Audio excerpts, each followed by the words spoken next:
Hello students, मेरा नाम doctor Gajan पुरोहित और आप देख रहे हैं हमारा यूट्यूब चैनल एसविन। आज मैं आपके सामने क्वेश्चन ग्रुप के बारे में डिस्कस करूंगा कि क्वेश्चन ग्रुप एग्जैक्टली होता क्या है और किन प्रॉपर्टीज के थ्रू वो ग्रुप बन जाता है। प्लस अगर कोई भी अबिलियन ग्रुप है तो उसका क्वेश्चन ग्रुप भी अबिलियन होता है पर उसका कन्वर्स ट्रू नहीं है। इसी प्रकार से अगर कोई ग्रुप साइक्लिक है तो उसका कन्वर्स यहाँ पे जो होता है वो ट्रू नहीं होता है, पर अगर कोई ग्रुप साइक्लिक है तो उसका क्वेश्चन ग्रुप साइक्लिक होता है बट कन्वर्स ट्रू नहीं होता है। ये हम डिस्कस करेंगे, इन थ्योरम्स के प्रूफ को हम समझने की कोशिश करेंगे। प्लस अगर कोई भी क्वेश्चन ग्रुप बन रहा है तो उसकी जो टेबल है उसको हम कैसे बनाते हैं ये भी समझाने की कोशिश करूंगा। प्लस क्वेश्चन ग्रुप बनता है तो क्या क्या प्रॉपर्टीज वो कैसे सेटिस्फाई करता है, किस ऑपरेशन के तहत सेटिस्फाई करता है, वो भी समझने की कोशिश करेंगे। तो इसमें ये क्लास बहुत ही हेल्पफुल होने वाली है। अगर क्वेश्चन ग्रुप पे बेस्ड और नॉर्मल सब ग्रुप पे बेस्ड अगर थ्योरम्स के प्रूफ देखना चाहते हैं तो इससे पहले वाले वीडियो से मैंने अपलोड कर रखा है, वहां पर जाके आप देख सकते हैं। तो सुन शुरू करते हैं। तो सबसे पहले बात करेंगे, late n be any normal subgroup of G and if A belongs to G then Na is right coset of n in G। कॉसेट्स के बारे में मैंने इससे पहले वाले वीडियो में बता दिया है, अगर आपने नहीं देखा तो वहां पे जाके आप देख सकते हैं, है ना। नॉर्मली हमने लेफ्ट कॉसेट राइट कॉसेट के बारे में डिस्कशन किया था, फिर हमने एक थ्योरम का प्रूफ किया था कि product of two right coset is again right coset, वो भी हमने पढ़ा है। Since n is G left coset an will be equal to the right coset. अगर लेफ्ट कॉसेट राइट कॉसेट के बराबर होता है वो जो सब ग्रुप होता है वो हमारे पास यहाँ पे क्या हो जाता है, नॉर्मल सब ग्रुप हो जाता है। Thus, we can say that Na is coset of n in G. Let G by n, हम बात करें सुन, तो G by n जो होता है वो हमारे पास क्या होता है सुन, कलेक्शन ऑफ कॉसेट्स होता है। सुन, जितने भी हमारे पास कॉसेट्स हैं उसका कलेक्शन होता है, या तो आप राइट कॉसेट का कलेक्शन ले लीजिए या लेफ्ट कॉसेट का कलेक्शन ले लीजिए, राइट, है ना। ये हम यहाँ पे लेके चलते हैं। If A and B belongs to G, तो हमने यहाँ पे एक थ्योरम प्रूफ करी थी, वो ये था कि product of two right coset is again right coset. सुन, ये हमारे पास यहाँ पे क्या होता है, एक ऑपरेशन होता है। ये क्लोजर प्रॉपर्टी को तो यहाँ पे सेटिस्फाई कर देता है, पर हमें ये प्रूव करना है कि ये जो G by n है ये ग्रुप की सभी प्रॉपर्टी को सेटिस्फाई करेगा। मतलब यहाँ पे ये क्लोजर प्रॉपर्टी के साथ साथ associative and identity element and inverse, इन चारों प्रॉपर्टी को यहाँ पे क्या करता है, सेटिस्फाई करता है। तो इसका प्रूफ एग्जाम में पूछ लिया जाता है। नेक्स्ट अब एक थ्योरम को समझने की कोशिश करते हैं। The set of all cosets of n, which is normal subgroup of G, is group with respect to the multiplication of cosets defined as follows। इसमें अगर हमारे पास n कोई भी normal subgroup है तो G by n जो कि collection of cosets होगा, है ना, जिसमें इस प्रकार के कॉसेट्स होंगे, मतलब राइट कॉसेट का कलेक्शन लेके चल रहे हैं हम लोग। तो आपको ये प्रूव करना है कि इस ऑपरेशन के तहत ये हमारे पास ऑपरेशन दे रखा है, इसके तहत ये हमारे पास नॉर्मल सब ग्रुप होगा। अब आपको बता दूं कि अगर हमारे पास यहाँ पे जो ग्रुप है और नॉर्मल सब ग्रुप है उसमें मल्टीप्लीकेशन ऑपरेशन है तो ये कंसेप्ट लगेगा। अगर यहीं पे हमारे पास एडिशन ऑपरेशन हो जाए तो उस वाले केस में यहाँ पे जो ऑपरेशन हो जाता है वो हमारे पास इस प्रकार से हो जाता है। तो उसको लेके दुखी होने की जरूरत नहीं है, मैं यहाँ पे आपको मल्टीप्लीकेशन ऑपरेशन के हिसाब से समझा रहा हूं। अगर हमारे पास यहाँ पे एडिशन ऑपरेशन होगा तो ये वाला कंसेप्ट यहाँ पे लग जाएगा। क्लियर है? तो उस वाले केस में प्लस वाला प्रूव करके बता देना। अब इसके प्रूफ को समझने की कोशिश करते हैं। Binary operation is well defined, मतलब G by n जहां पर collection of right coset where A belongs to G। अगर मैं बात करूं तो ये जो ऑपरेशन होता है ये हमारे पास यहाँ पे क्या होगा, सुन, क्लोज्ड ऑपरेशन होगा।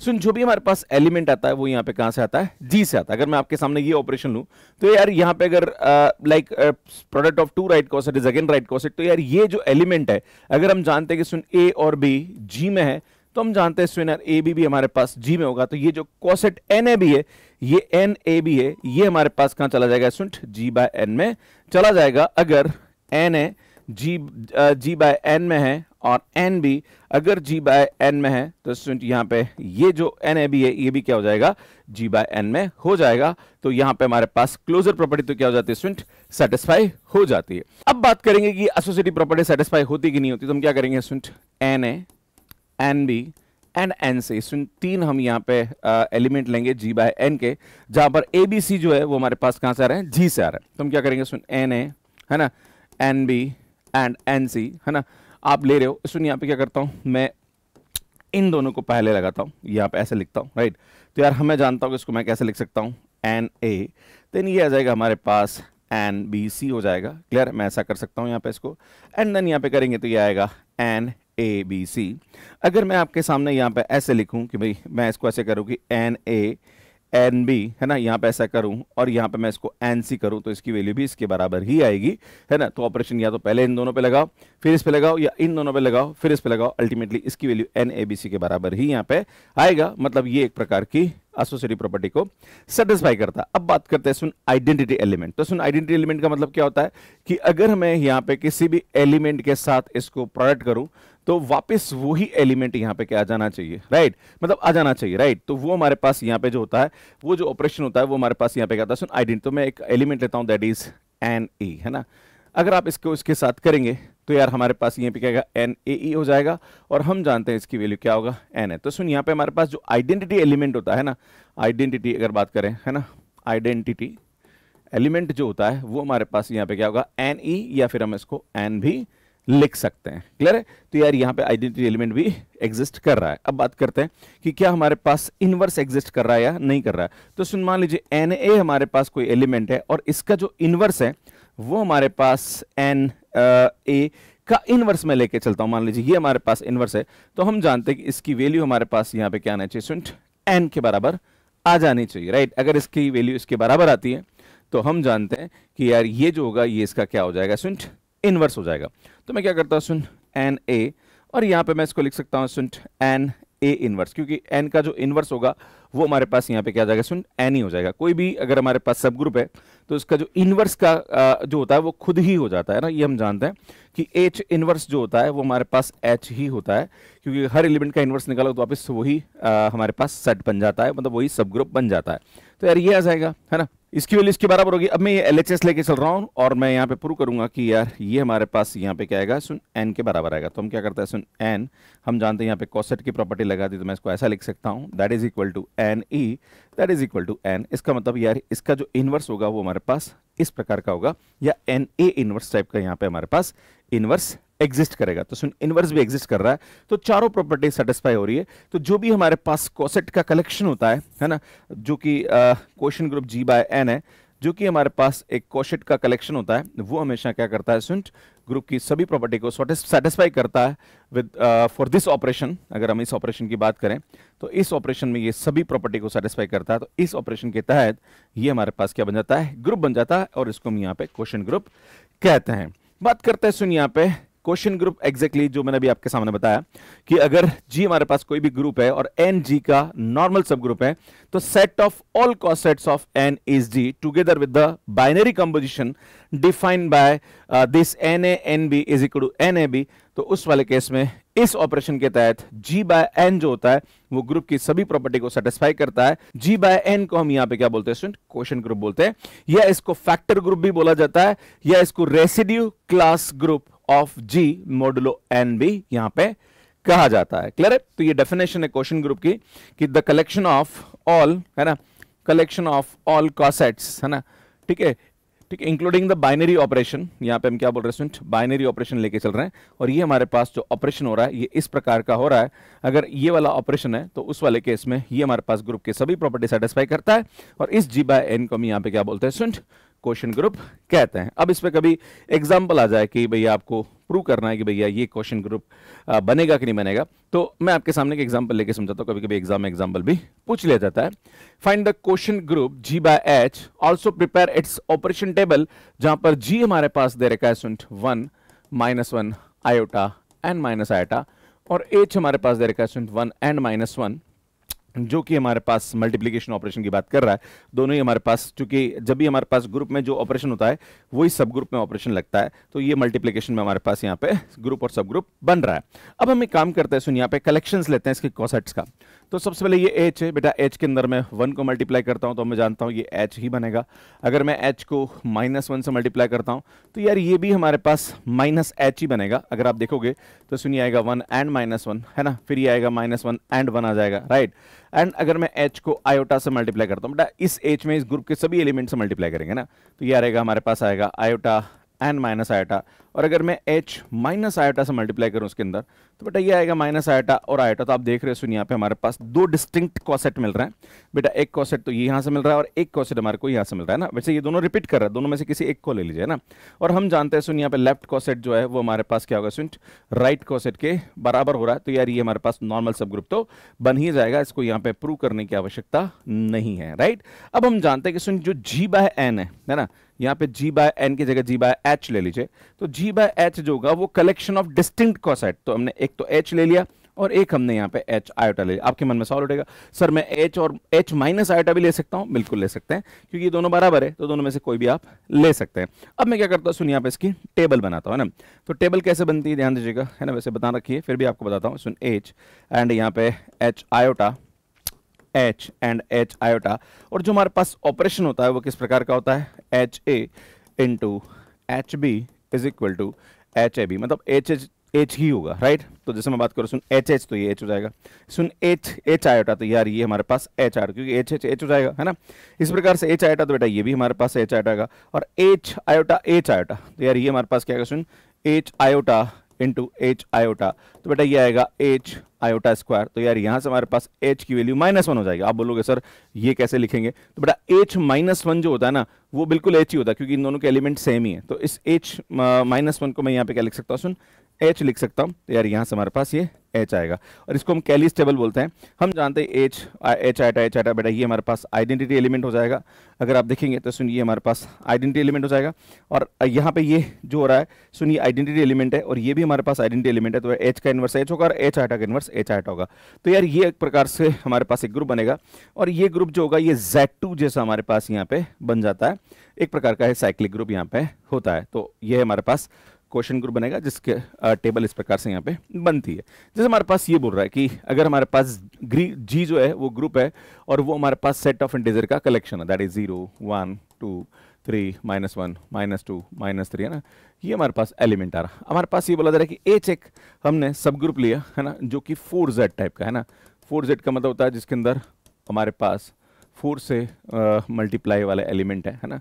तो यार ये हमारे पास यहाँ पे बन रहा है। आपसे बोला जाएगा कि भैया H-G का नॉर्मल सब ग्रुप है, तो G बाय H जो क्वेश्चन ग्रुप बनेगा वो किस प्रकार का बनेगा और उसका जो ऑपरेशन होगा वो कैसे यहाँ पे होगा। तो हम क्या करते हैं सुन, सबसे पहले H में 0 को ऐड करता हूँ ना, तो बेटा ये H ही आएगा। फिर जब H में 1 को ऐड करोगे तो जैसे ही 1 को ऐड करोगे हर एलिमेंट को तो 1 आएगा। इस H में 1 को ऐड कर रहा हूँ, तो बेटा 1 को ऐड करूंगा तो 1 5 एंड ये 9 आ जाएगा। सुनिए -3 आएगा एंड ये माइनस का 7 आएगा। इस प्रकार से हमारे पास आएगा ना।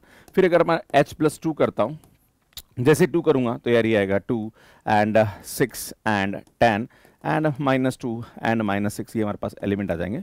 इसी प्रकार से अगर मैं H+3 कर देता हूँ तो बेटा ये आएगा हमारे पास -5 -1 एंड 3 एंड 7 एंड 11, इस प्रकार के एलिमेंट आएंगे।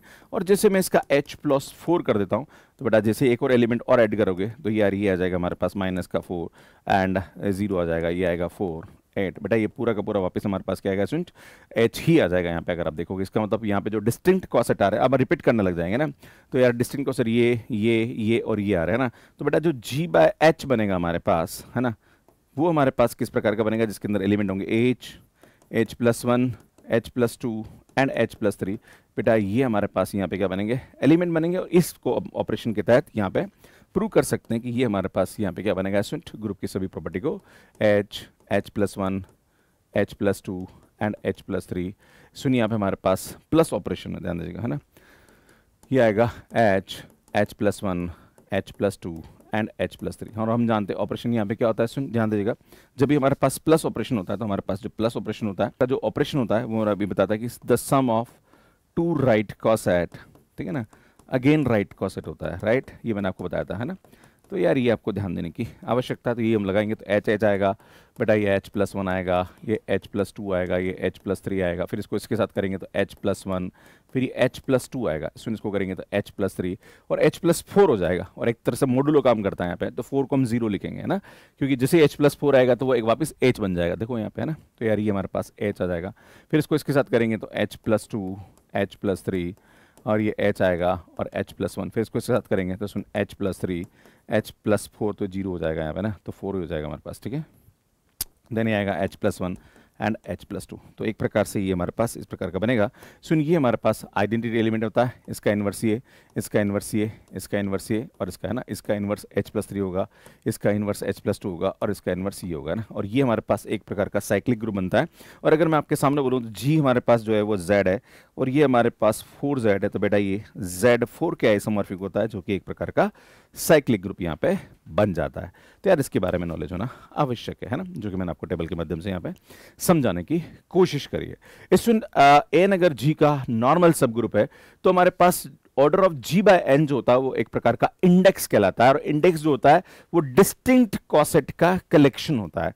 पर ये तभी होता है जब order of G order of N को डिवाइड तभी करेगा जब जी हमारे पास यहाँ पे क्या होना चाहिए स्टूडेंट, फाइनाइट ग्रुप होना चाहिए, राइट, है ना। तो यहाँ पे अगर आप देखेंगे by definition order of G divided by N, number of distinct right coset of N in G, the index of n in G is equal to number of element in G divided by number of element in n, या order of G divided by order n। पर इसमें बता दूं कि ये G finite होना चाहिए। आप बोलोगे सर पिछले वाले क्वेश्चन की बात करें तो सर यहाँ पे G का जो ऑर्डर है वो इनफाइनाइट है, इसका ऑर्डर भी इनफाइनाइट है, तो सर ये थ्योरम यहाँ तो लगती नहीं है, क्योंकि order of Z divided by order of 4Z करेंगे तो ये तो यहाँ पे 4 नहीं आएगा, राइट।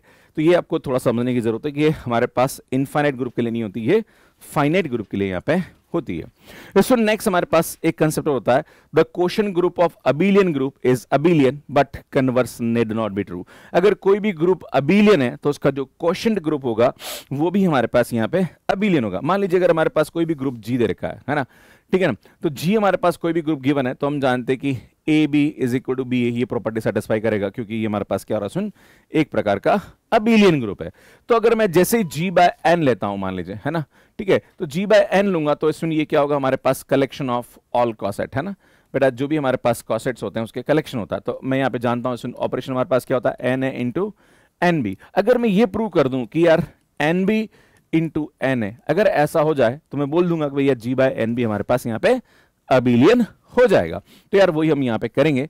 हम सबसे पहले जानते हैं कि इसको हम लिख सकते हैं एन ए बी, और हम जानते हैं ए बी बराबर यहाँ पे क्या आ रहा भैया, बी आ रहा। तो यार मैं इसको ऐसे लिख सकता हूँ यहाँ पे, ठीक है ना। फिर मैं इसको लिख सकता हूँ एन बी इंटू एन है, तो यार ये हमारे पास यहाँ पे क्या हो रही, प्रॉपर्टी सेटिस्फाई होगी। इसका मतलब यार ये हमारे पास क्या हो जाएगा, अबिलियन ग्रुप हो जाएगा। पर इसमें इसका कन्वर्स ट्रू नहीं है, और कन्वर्स के लिए आप यहाँ पे काउंटर एग्जांपल ले सकते हैं कि भैया हमारे पास क्या होता है कि अगर मैं G को S3 ले लूं, दैट इज परमुटेशन ग्रुप, और मैं H को यहाँ पे या N को मैं A3 ले लूं, है ना, तो हम जानते हैं स्टूडेंट यहाँ पे G बाय N लेंगे, that is S3 upon A3। तो यार भैया हम जानते हैं ये Z2 के आइसोमॉर्फिक होता है, क्योंकि यहाँ पे हमारे पास इसका ऑर्डर 6 है और इसका ऑर्डर 3 है, तो ये 6 डिवाइडेड बाय 3 दैट इज 2 आएगा, तो Z2 होगा। ये हमारे पास एक प्रकार का अबिलियन ग्रुप होता है। So this is abelian but we know that, है ना, हियर Z2 इज अबिलियन, है ना बेटा, Z2 हमारे पास क्या होता है, अबिलियन होता है, but S3 is not abelian, है ना, बट S3 हमारे पास अबिलियन नहीं होता है। तो थ्योरम क्या बोलती है कि अगर ये हमारे पास अबिलियन है तो ये अबिलियन होगा, but converse need not be true, कि अगर ये अबिलियन हो जाए तो ये हमारे पास S3 अबिलियन हो, ऐसा जरूरी नहीं है। This is the counter example. इसमें इसी प्रकार से every quotient group of cyclic group is cyclic but not conversely. इसमें कोई भी ग्रुप अगर हमारे पास साइक्लिक है तो हम जानते हैं कि उसका जो एलिमेंट होता है, उसका जो ग्रुप होता है वो एक एलिमेंट से जनरेट होता है, या हम ऐसा लिख सकते हैं कि इसके सभी एलिमेंट को ए की पावर एन में लिखा जा सकता है ना, इसके सभी एलिमेंट को ए पावर एन की फॉर्म में लिखा। भाई अल्टीमेटली जनरेटर का मतलब क्या होता है, जिसके एलिमेंट को ऑपरेशन लगाते जाओ तो हर एलिमेंट यहाँ पे क्या हो जाएगा, निकल के आ जाएगा, ठीक है ना। तो ये कंसेप्ट हम यहाँ पे यूज करेंगे। तो सुन हम यहाँ पे अगर एच इसका या एन इसका कोई सब ग्रुप लेते हैं तो हम क्या करेंगे, सुन जी बाय एन जो होगा वो कलेक्शन ऑफ ऑल कॉसेट है ना। हम ये प्रूव करेंगे कि जो हमारे पास जी बाय एन है, ध्यान दीजिएगा, जी बाय एन है यार, वो हमारे पास भी क्या हो रहा है, किसी एक एलिमेंट से यहाँ पे क्या हो रहा है, जनरेट हो रहा है। अगर हम ये प्रूव कर दें तो हमारा काम यहाँ पे हो जाएगा। हम ये प्रूव करेंगे कि यार ये हमारे पास जो है ना, ये एन ए से जनरेट हो रहा है, मतलब यहाँ पे एन ए पावर एन, जहां पर एन हमारे पास क्या है, जेड। अगर हम ये प्रूव कर दें कि इसके हर एलिमेंट को इस फॉर्म में लिखा जा सकता है तो भैया मेरा काम यहाँ पे हो जाएगा। क्लियर है? तो मैं यही काम करूंगा यहाँ पे, ध्यान दीजिएगा। सुन क्या करते हैं, यहाँ पे लेते हैं सुन एन ए पावर एन ले लेते हैं, राइट। इसका मतलब होगा एन ए है ना, कितनी बार आएगा भैया, ये एन टाइम आ जाएगा, राइट। मैं इसको ऐसे लिख सकता हूँ।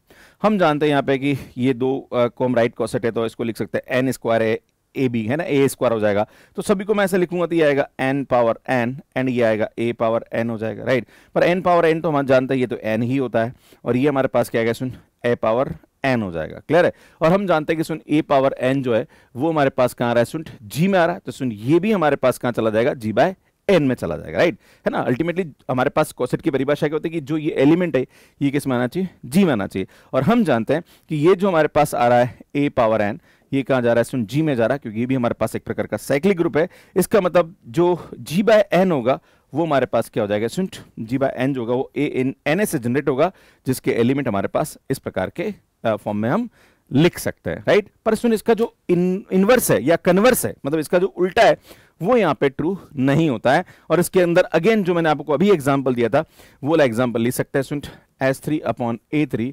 हम जानते हैं कि ये Z2 सुन ये साइक्लिक भी होता है ना, this is cyclic but this is not cyclic, है ना। अगर ये साइक्लिक है तो इसका क्वोशिएंट ग्रुप साइक्लिक होता है, बट अगर ये साइक्लिक है मतलब इसका क्वोशिएंट ग्रुप साइक्लिक है तो ग्रुप साइक्लिक हो ऐसा जरूरी नहीं है। ये काउंटर एग्जांपल की तरह यहाँ पे काम करता है। मुझे लगता है चीजें आपको समझ में आ गई होगी। अगर आप CSI NET IIT JEM GATE CUTPG या RPSC first grade second grade exam की तैयारी कर रहे हैं तो हमारी सीरीज आपके लिए बहुत हेल्पफुल है। हमारे YouTube वीडियोस आप यहाँ पे देख सकते हैं। सुनिए हमारे YouTube चैनल है जिन्हें आप सब्सक्राइब कर सकते हैं। बाकी ये हमारी बुक्स है जो कि Amazon फ्लिपकार्ट के अलावा मैथ्स कैर ऐप पे अवेलेबल है। अगर आप मैथ्स कैर ऐप पे किसी भी कोर्स का सब्सक्रिप्शन लेना चाह रहे हैं तो उसका वीडियो यहाँ पे जाके आप देख सकते हैं। स्टूडेंट जो ग्रुप थ्योरी है उसकी जितनी भी मैंने 2.0 सीरीज यहाँ पे अपलोड करी जिसमें थ्योरम के प्रूफ समझाएं, अगर आप पूरी प्लेलिस्ट देखना चाह रहे हैं तो यहाँ जाके देख सकते हैं, यहाँ जाके चैनल को सब्सक्राइब कर सकते हैं। धन्यवाद।